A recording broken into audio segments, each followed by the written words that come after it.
Long, long ago, in ancient Jerusalem, there lived a wise and determined man named Nehemiah. Nehemiah worked as the cupbearer to the king of Persia, a very important job since he had to taste the king's wine to make sure it wasn't poisoned. One day, Nehemiah received grim news from his homeland. The walls of Jerusalem were in ruins, and the city lay vulnerable to enemies. Nehemiah was saddened, and his heart ached for his people.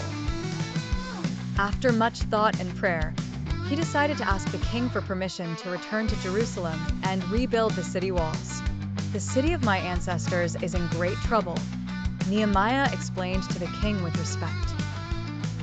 The king, seeing his loyal servant's earnest plea, granted his wish and even provided letters for safe passage and materials for construction. Nehemiah packed his bags and embarked on a journey back to Jerusalem, full of hope and determination.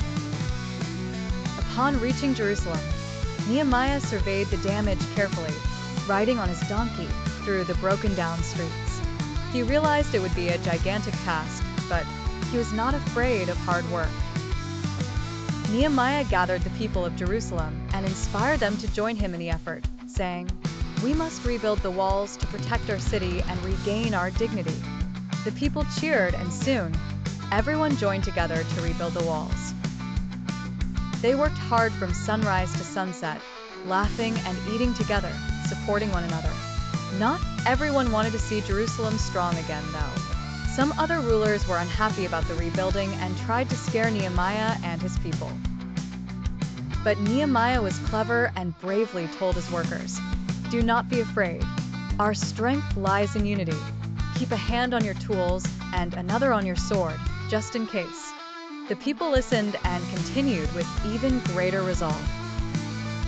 Days turned into weeks, and finally, after much hard work, the walls of Jerusalem stood tall and strong once more. The city was safe, and the people rejoiced with songs and dancing, thanking Nehemiah for his leadership and courage. Nehemiah smiled, proud not only of the walls but of the spirit of the people. And so, Jerusalem flourished once again, becoming a beacon of hope and strength.